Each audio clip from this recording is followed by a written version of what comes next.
न चाध्यानयोगम्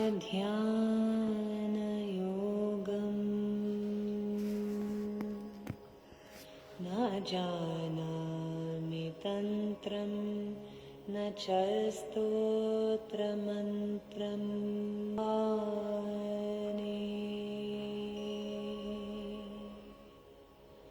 त्वमेका भवानि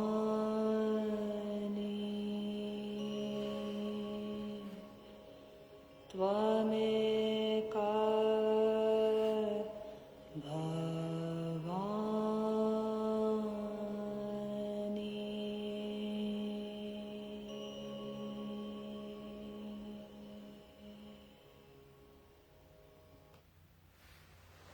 Jai Shri Mataji. Finally, good morning everyone. For Kirsty and I, this is a bit like Groundhog Day, but let's tie up our kundalinis, namaskar collectively, tie up our kundalinis and put ourselves into Bandhan.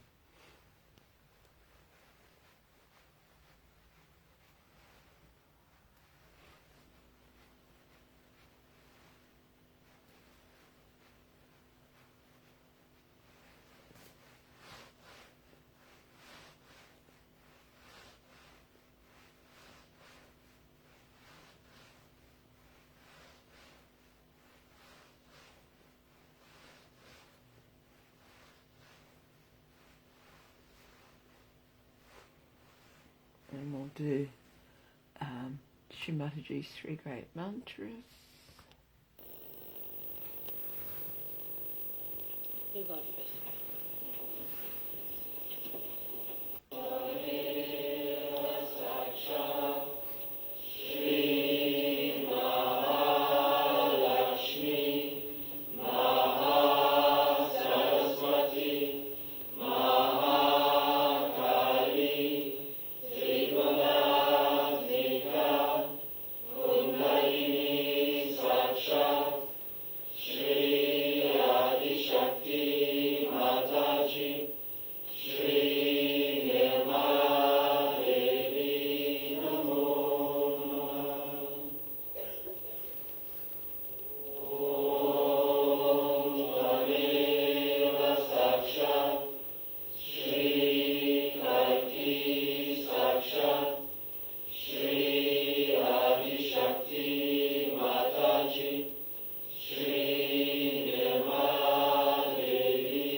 त्वमेव साक्षात्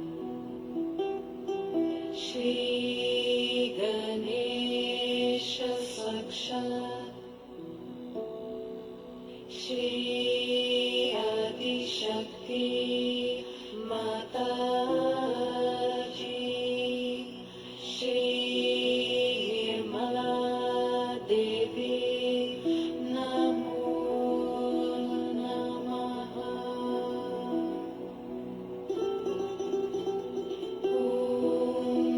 त्वमेव साक्षात् श्री गणेश साक्षात्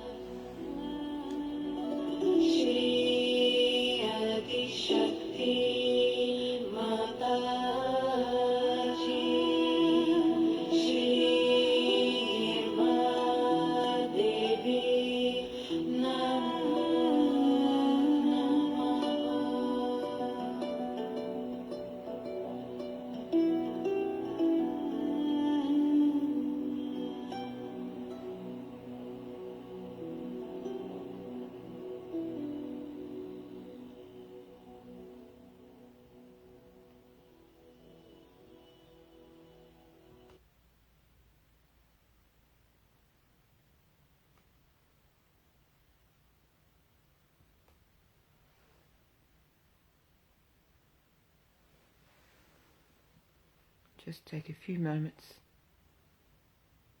absorb those vibrations, and settle our attention ready for Shri Mataji's talk.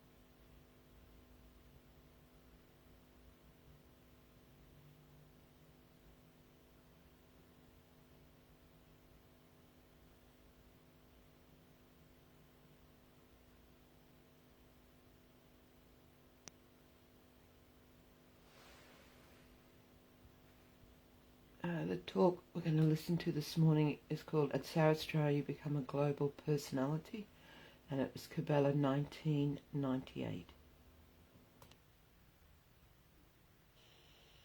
So today is a day when you have to promise me that you will meditate every night, every evening, maybe in the morning also. Wherever it is possible, if you can go into meditative mood, you are in contact with this divine power. Then whatever is good for you, whatever good for your society, for your country, all is done by this divine power. You don't have to overpower the divine power. You don't have to order, you don't have to ask. Just if you meditate, you are one with this all-pervading power, which is another great blessings to us. Unless and until your Sahasrara is open, all the blessings of the divine power cannot come to you. Cannot. Maybe you might get some money, you might get some jobs, you might get this and that. But your own development is only possible when you meditate and your Sahasrara is completely open and open to truth. Now the truth is that this divine power is compassion, is love. This is the truth. They say God is love, God is truth. So the equation has to be made that truth is love and love is truth. But it's not a truth that as you have for your own children, you have for your family. Attached love is not truth. If you are attached to somebody, then you never see the bad points of that person. If you are angry with somebody, then you can never see the good points of that person. But it's a complete detached love. And that love is extremely powerful. Because whenever you project that love to anyone, you will be surprised. The problems of that person will be solved. His personality will improve. Everything will work out in a very big way and his life will be changed. But if you are attached to anything whatsoever, that attachment itself causes problems and doesn't allow Sahaj to grow. This attachment could be any kind. For example, you can be attached to your country, attached to your society, attached to your family. It can be of any kind. But when Sahasrara is open, you learn one thing is detachment. It just happens that you get detached. Though, you are not running away. As it is in Sahaja Yoga, we don't believe in people who run away from society and go to Himalayas, or that I call up as escapism. That is not the point. What happens is that you are there.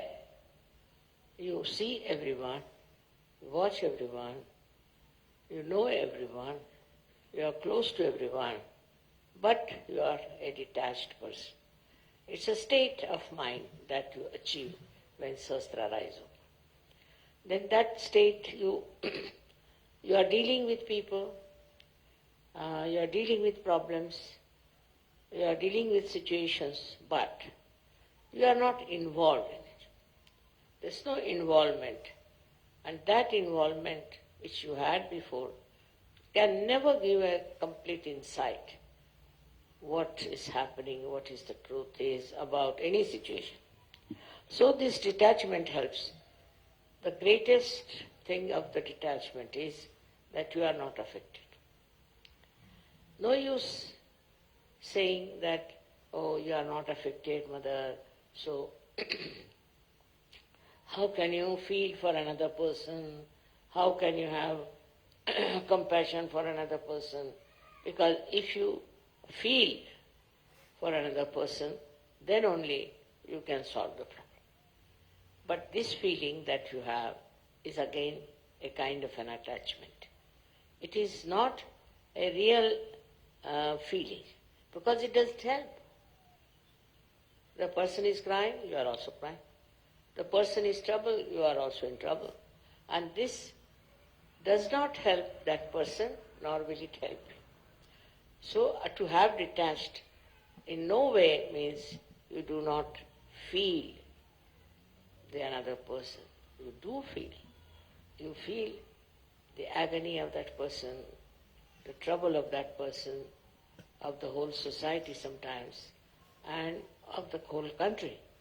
But that your feeling is so detached that the all-pervading power takes over. First we must have full faith in the capability of this all-pervading power. As soon as you are detached, you say, you do it.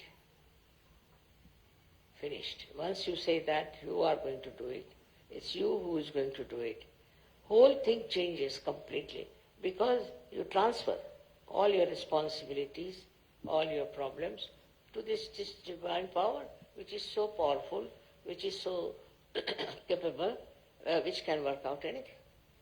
So whenever you think that this problem you are going to solve, you are the one who is going to do it, then all right, the divine power says, all right, try your luck. But if you can really put this problem to the divine power, it will work out.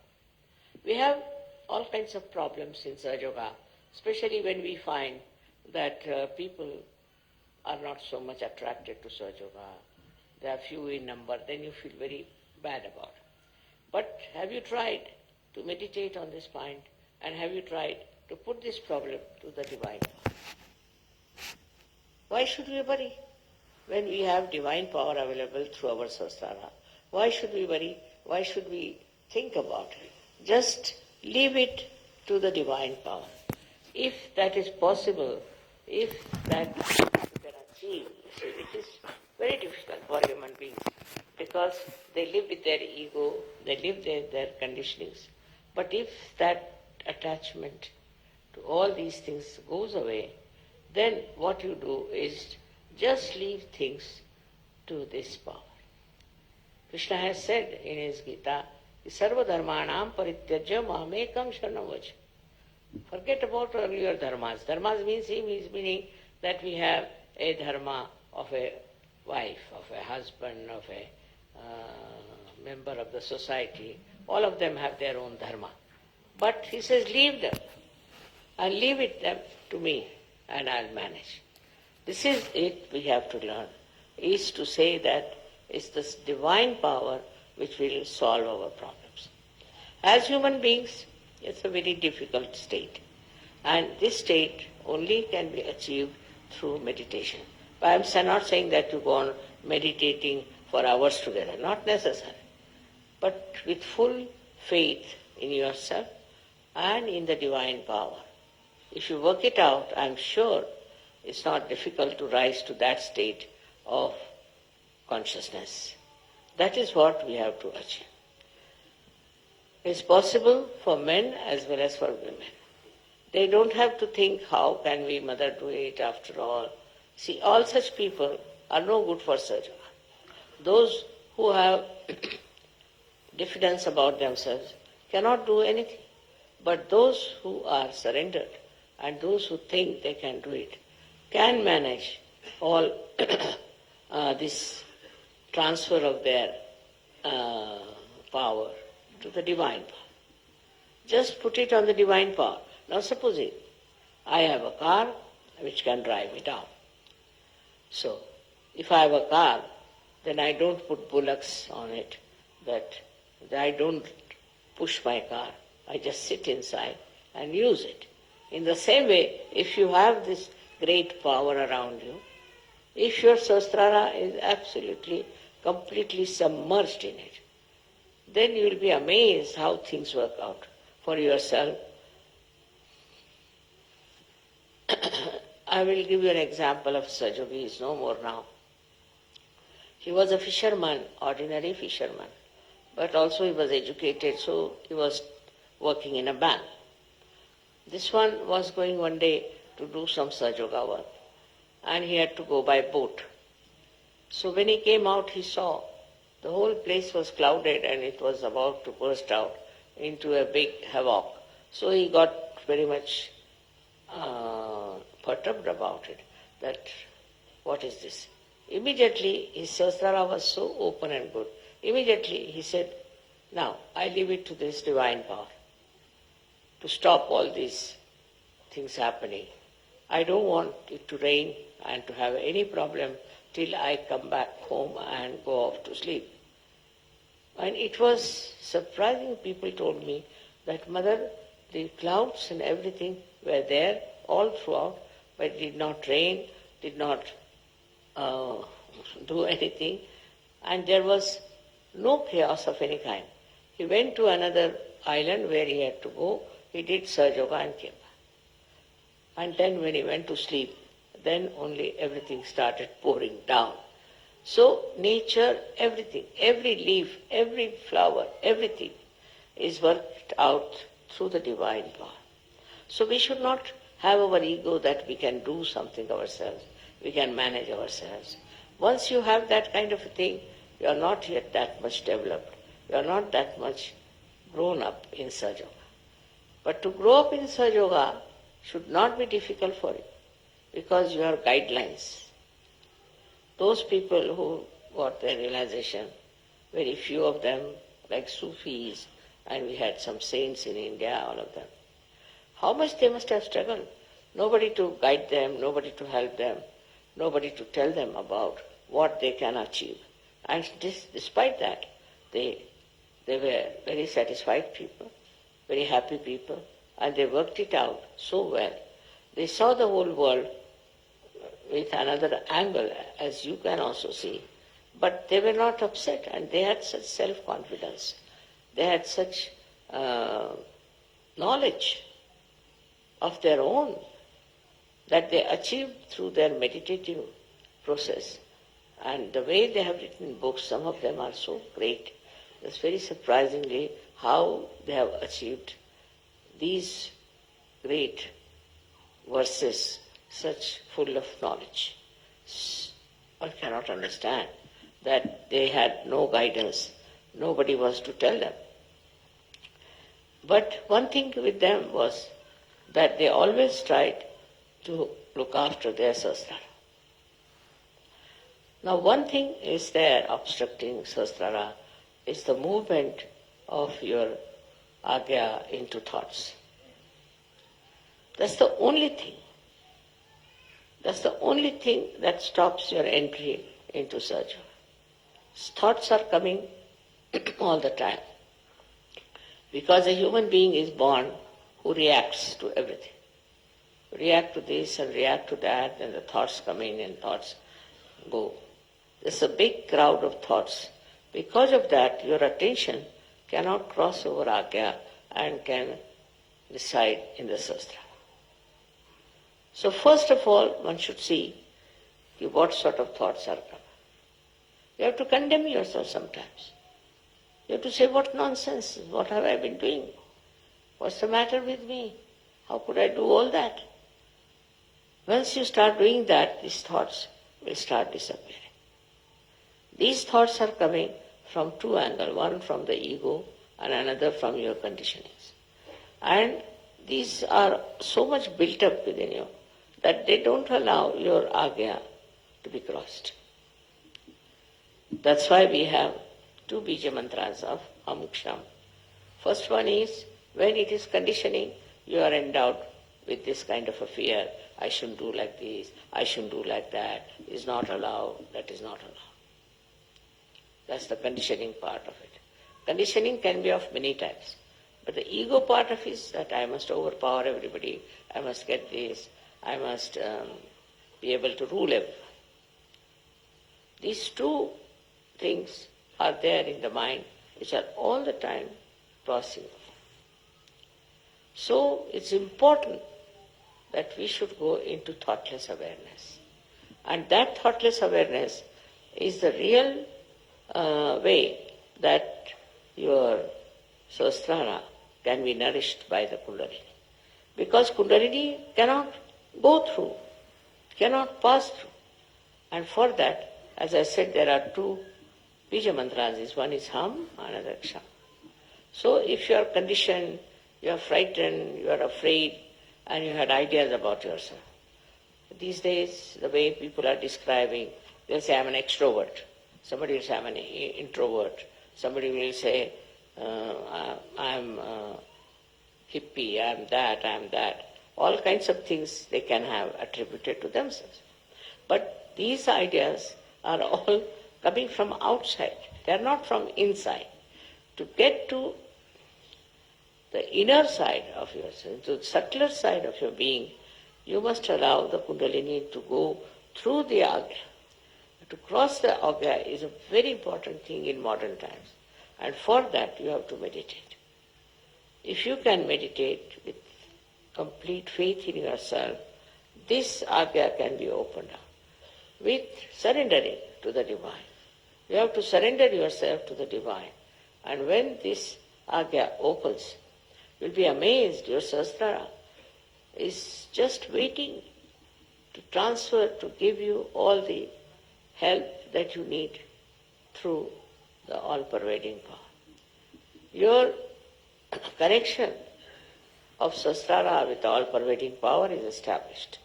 And by that you will be amazed how all these 7 chakras work for you. How they help you. How they try to give you whatever is the real knowledge about everything. This real knowledge that you get is very joy-giving. You can see this real knowledge in everything. You don't have to start reading any book about it. In every situation and in every person, in every flower, in every natural happening, you see clearly the hand of the Divine. Once you see the hand of the Divine, your ego starts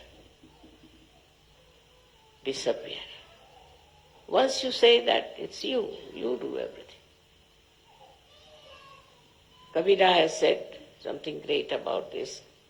He said that when the goat is alive, it goes on saying, I am, I am.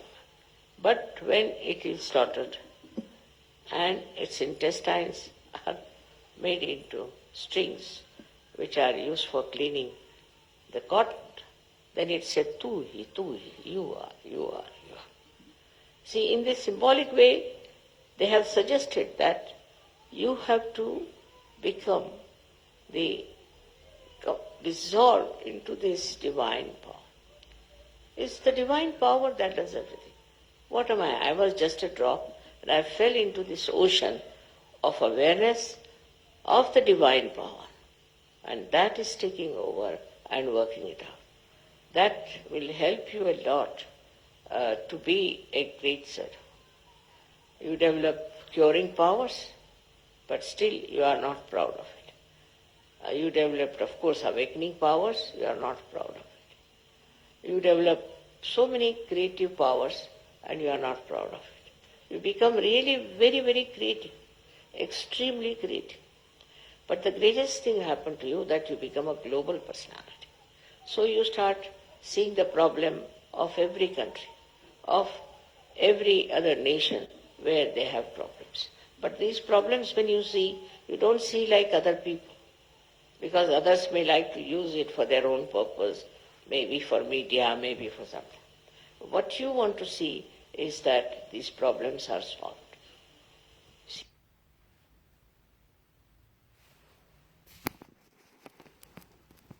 And let's collectively meditate together.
Thank you everyone for joining this morning in your own time.